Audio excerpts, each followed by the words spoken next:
Hello guys, আসসালামু আলাইকুম। আশা করি তোমরা সকলেই ভালো আছো। আমি তোমাদেরকে এর আগের ভিডিওর মধ্যে বর্ণনা করেছিলাম বনু ইসরাইল অত্যাচারী ফেরাউনের হাত থেকে কিভাবে রক্ষা পেয়েছিল। আজকে আমি বর্ণনা করতে যাচ্ছি রক্ষা পাওয়ার পর তারা কি কি কাজ করেছে, কেন তাদেরকে এত নিকৃষ্ট জাতি বলা হয়, কেনই বা কোনো খারাপ কাজের উদাহরণ দিলে বনু ইসরাইলের কথাই বর্ণনা করা হয়, বনু ইসরাইলকেই কেন জলফে মেসাল হিসেবে ব্যবহার করা হয়। একটা জাতি কতটাও নাফরমান এবং অকৃতজ্ঞ হতে পারে এর সবচেয়ে বড় উদাহরণ হচ্ছে বনু ইসরাইল। তাদেরকে বলা হয় ইহুদি জাতি। ইহুদিদের সর্বপ্রথম অকৃতজ্ঞতা প্রকাশ পায় হযরত মুসা আলাইহিস সালামের জমানায়, যখন তারা সবাই একসাথে নদীর ধারে এসেছিল। একদিকে ছিল অহংকারী জালেম বাদশা ফেরাউন, অন্যদিকে ছিল নদী যা তাদের পথকে বাধা দিয়ে দিয়েছে। তখন তারা মুসা আলাইহিস সালামকে দোষারোপ করে বলে, আমরা যদিও বা ফেরাউনের কাছে গোলাম ছিলাম, কিন্তু সেখানে শান্তিতে ছিলাম, অন্তত জীবনটা তো বাঁচত। এখন তো আমাদের মৃত্যু ছাড়া আর কোনোই পথ নেই। তুমি কেনই আমাদেরকে নিয়ে আসছো এই জায়গার মধ্যে, আমাদেরকে মৃত্যুর মুখে ঢেলে দেওয়ার জন্য? অথচ মুসা আলাইহিস সালাম তার নিজের জীবনকে বাজি রেখে ফেরাউনের বিরুদ্ধে মোকাবেলা করেছিল। যখনই এই জাতি ফেরাউনের অত্যাচার থেকে মুক্তি হয়ে যায়, তখনই মুসা আলাইহিস সালামের সাথে বিশ্বাসঘাতকতা শুরু করে। অথচ তারা নিজেরাই সাক্ষী ছিল এই লোহিত সাগরকে কিভাবে তারা পাড়ি দিয়েছে এবং কিভাবে ফেরাউনের অত্যাচার থেকে তাদেরকে রক্ষা করেছিল। শুধু তাই নয়, মুসা আলাইহিস সালামের প্রত্যেকটি মুজিজা তারা দেখেছিল, কিন্তু তবুও তারা বিশ্বাসঘাতকতা করে মুসা আলাইহিস সালামের সাথে। শুধু বিশ্বাসঘাতকতা নয়, বরং তারা অবাধ্য হয়ে পড়ে। অবশ্যই তারা এর শাস্তি এই দুনিয়াতেও পেয়ে গিয়েছিল। ফেরাউন যেরকম ভাবে লোহিত সাগরের মধ্যে ধ্বংস হয়ে গিয়েছিল, তেমনি ভাবে ইহুদিদের অধিকাংশ মানুষই ধ্বংস হয়ে গিয়েছে মুসা আলাইহিস সালাম ও আল্লাহর অবাধ্য হওয়ার কারণে। ইহুদি জাতির এই অবাধ্যতা এবং তার পরিণতি সম্পর্কে তোমাদের সামনে তুলে ধরবো আজকের এই ভিডিওর মাধ্যমে। আশা করছি শেষ পর্যন্ত থাকবেন আমাদের সাথে।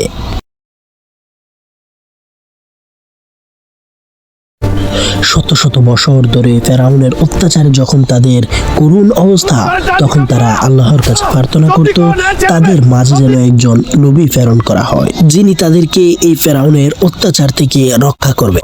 তাদের এই প্রার্থনার বদৌলতে আল্লাহ তাআলা শেষ পর্যন্ত মুসা আলাইহিস সালামকে প্রেরণ করলেন। কিন্তু পরবর্তীতে দেখা গেল তারা ফেরাউনের অত্যাচার থেকে রক্ষা পাওয়ার সাথে সাথেই মুসা আলাইহিস সালাম এবং আল্লাহর সাথে অবাধ্যতা শুরু করে দেয়। অবশ্যই তারা ফেরাউনের হাত থেকে পরিপূর্ণভাবে রক্ষা পাওয়ার আগেই অবাধ্যতা শুরু করে দিয়েছিল।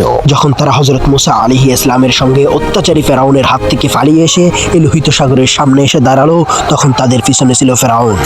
তখন তারা হযরত মুসা আলাইহিস সালামকে দোষারোপ করে বলতে থাকে, ফেরাউন আমাদের উপর অত্যাচার করত, এটা ঠিক, কিন্তু এত নির্যাতনের পরেও আমাদের প্রাণটা তো বেঁচে ছিল। এখন তুমি আমাদেরকে এমন এক জায়গায় নিয়ে এসেছো যেখানে আমাদের সামনে মৃত্যু ছাড়া আর কোনো পথ খোলা নেই। তারা মুসা আলাইহিস সালামকে অভিশাপ দিতে শুরু করে। এভাবেই তাদের অবাধ্যতা এবং অগ্রতা আচরণের সর্বপ্রথম ধাপ শুরু হলো। এত নাফরমানি করার পরেও আল্লাহ তাআলা এই ইহুদিদেরকে সাহায্য করেন। তার নির্দেশে লোহিত সাগর দ্বিখণ্ডিত হয়ে রাস্তায় পরিণত হয়ে যায় এবং মুসা আলাইহিস সালাম তার এই জাতিকে নিয়েই এই রাস্তা দিয়েই অতিক্রম করে। অথচ একই রাস্তার মধ্যেই ফেরাউন তার বিশাল সৈন্য নিয়েই লোহিত সাগরের মধ্যেই ধ্বংস হয়ে যায়। ইহুদিরা আবার দ্বিতীয়বারের মতো বেঈমানি করে। ফেরাউনের কাছ থেকে মুক্তি পেয়ে হযরত মুসা আলাইহিস সালাম তার কওমকে হযরত হারুন আলাইহিস সালামের তত্ত্বাবধানে রেখে যায়। তিনি শুধুমাত্র 40 দিনের জন্য তুর পাহাড়ে চলে যান আল্লাহর পক্ষ থেকে আসমানি কিতাব নিয়ে আসার জন্য। কিন্তু মুসা আলাইহিস সালাম সেখান থেকে ফিরে এসে দেখেন তার কওমের লোকেরা নিজেদের হাতে মূর্তি তৈরি করে তাকেই পূজা করছে। এই 40 দিনের ভিতরে তার ভাই হযরত হারুন আলাইহিস সালামের জীবনকে অতৃষ্ট করে তোলে। তারা শুধু জিজ্ঞাসা করত, মুসা কোথায় গিয়েছে, কেন গিয়েছে, এখনো কেন ফিরছে না, কবে আসবে, কেন সে আমাদেরকে এভাবে ফেলে রেখে চলে গেল? এরকম হাজারটা প্রশ্ন করে হযরত হারুন আলাইহিস সালামের জীবনটাকে অতৃষ্ট করে তুলেছিল। তারা হযরত হারুন আলাইহিস সালামের কোনো কথাই শুনতো না, তারা তার উল্টো করতো যেটা হযরত হারুন আলাইহিস সালাম বর্ণনা করত। শুধু তাই নয়, মদ্যপান, অবাধ মেলামেশা আর ব্যভিচারের মতো অপরাধ। এখানের মধ্যে সবচেয়ে অবাক করার বিষয় হচ্ছে শুধুমাত্র 40টা দিন মুসা আলাইহিস সালাম তাদের সাথে ছিলেন না, এর মধ্যে তাদের পরিস্থিতি কতটাই করুণ হয়ে গিয়েছে। হযরত মুসা আলাইহিস সালাম যখন তুর পাহাড় থেকে ফিরে আসেন, তিনি তাদের এরকম করুণ পরিস্থিতি দেখে তাদের উপর অত্যন্ত নারাজ হয়ে যান। আর এই কারণেই আল্লাহ তাআলা ইহুদিদের মধ্যে যারা খুব বেশি নাফরমানি করেছিল তাদের উপর গজব নাজিল করেন এবং বাকিদেরকে ক্ষমা করে দেন। ক্ষমাপ্রাপ্ত ইহুদিরা মুসা আলাইহিস সালামের সাথে রওনা দিলেন।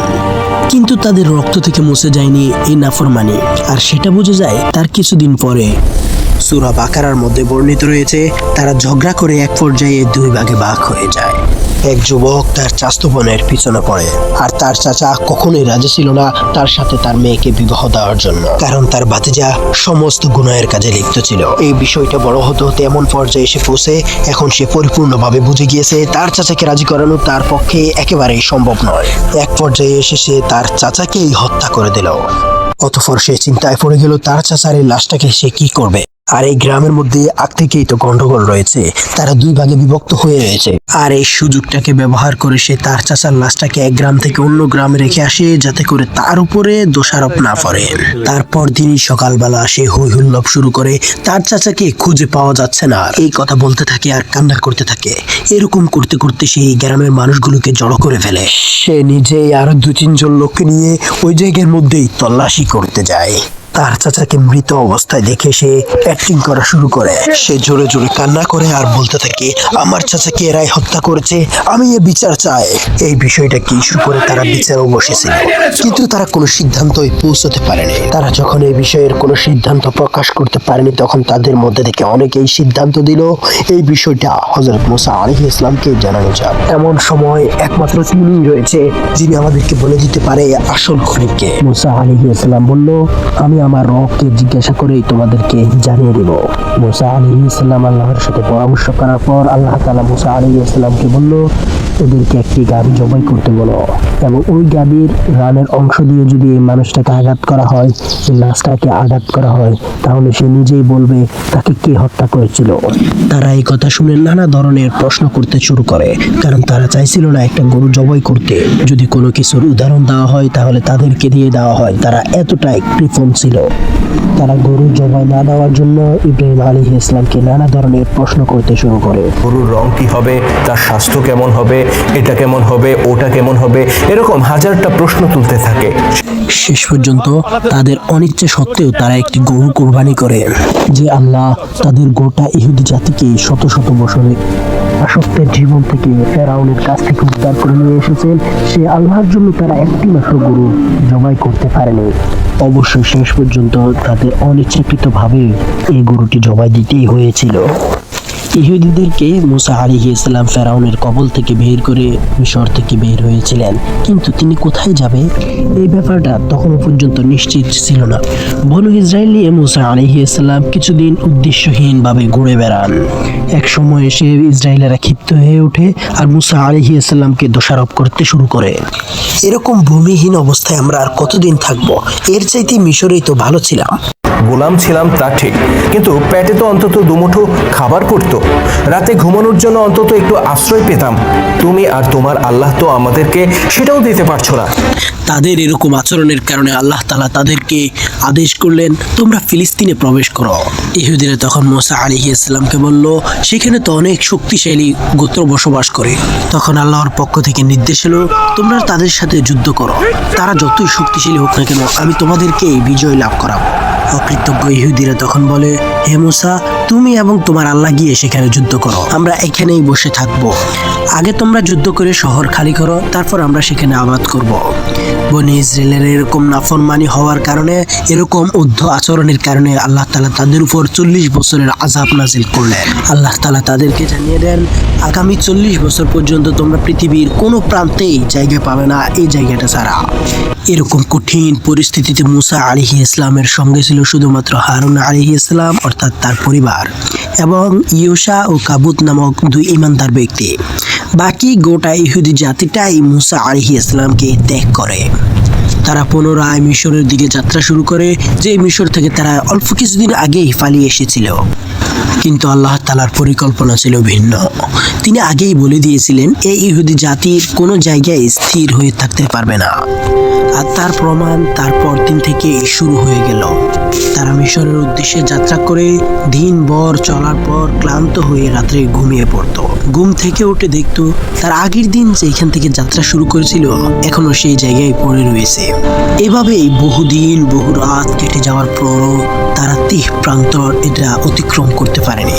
এভাবেই তারা মরুভূমির বুকে খাবারহীন প্রাণীহীন অবস্থায় একে একে মরতে শুরু করে।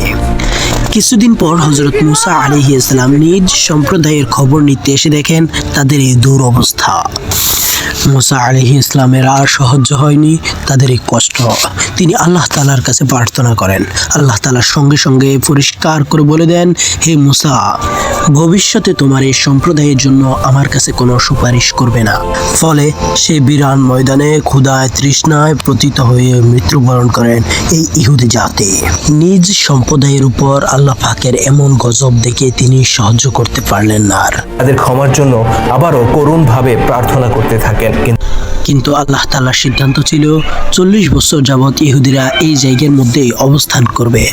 তবে মুসা আলাইহিস ইসলামের দোয়ার বদৌলতে তিনি ইহুদিদের জন্য খানা পানাহারের ব্যবস্থা করলেন। আর এই খানাগুলোকে বলা হয় মান্না ও সালোয়া। 2 ধরনের খাবার পাঠানো হতো আল্লাহর পক্ষ থেকে। এগুলো এমন একটি খাবার যা রান্না করে খেতে হয় না। অন্যদিকে পানির সমস্যা সমাধানের জন্য মুসা আলাইহিস ইসলাম আল্লাহর আদেশে তিনার হাতের লাঠি দিয়ে নিকটস্থ একটি পাহাড়ের মধ্যে আঘাত করলে সেখান থেকে ঝর্ণা সৃষ্টি হয়। ইহুদিদের 12টি গোত্রের জন্য আলাদা 12টি ঝর্ণা ছিল, যাতে করে পানি নিয়ে তাদেরকে কারাকারি করতে না হয়।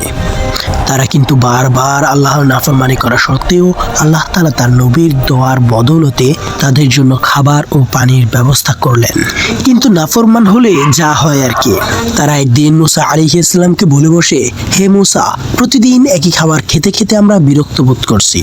আমরা এটা আর খেতে পারবো না। আমরা মাটি থেকে খাবার উৎপন্ন করে খেতে চাই। তখন আল্লাহ তাআলা রেগে গিয়ে বলেন, হে মুসা, তাদেরকে বলে দাও কোনো জনপদে গিয়ে তারা যেন তাদের খানার ব্যবস্থা করে নেয়। এরপর থেকে আসমানি খাবারের ব্যবস্থাটা বন্ধ হয়ে যায়। ইহুদিদেরকে বলা হয় নিকটবর্তী কোনো শহরের মধ্যে, কিন্তু মনে রাখতে হবে 40 বছর এখনো পূর্ণ হয়নি। তারা শত চেষ্টা করেও 30 প্রান্তর ত্যাগ করতে পারেনি। ফলে তারা একে একে মৃত্যুবরণ করতে শুরু করে। এরপর আল্লাহ পাক তাদের উপর আর কোনো করুণাই দেখান না। প্রত্যেকের মৃত্যু হয় এই 30 প্রান্তরে। দুঃখজনক বিষয় হচ্ছে 40 বছর পূর্ণ হওয়ার আগে আল্লাহর নবী হযরত মুসা আলাইহিস সালাম ও হারুন আলাইহিস সালামও ইন্তেকাল করেন। যে মানুষগুলোকে তারা নিজেদের জীবনের ঝুঁকি নিয়ে ফেরাউনের কবল থেকে রক্ষা করেছিল, তাদেরকে কোনো ভালো ভূখণ্ড রেখে যেতে পারেনি তাদের কুকর্মের জন্য। তবে 40 বছর পূর্ণ হওয়ার পর মুসা আলাইহিস ইসলামের একমাত্র শিষ্য ইউসা আলাইহিস ইসলামের নেতৃত্বে তাদেরকে নিয়ে ফিলিস্তিনে প্রবেশ করার সুযোগ পায়। এই প্রজন্মের জন্ম লাভ হয়েছিল লোহিত সাগর পার হওয়ার পরে। তবে তাদের মধ্যে থেকে নাফরমানির রক্ত মুছে যায়নি। এই ব্যাপারে আমরা আলোচনা করতে যাচ্ছি তার পরবর্তী ভিডিওর মধ্যে। দেখা হচ্ছে পরবর্তী ভিডিওর মধ্যে। ভালো থাকবেন, সুস্থ থাকবেন।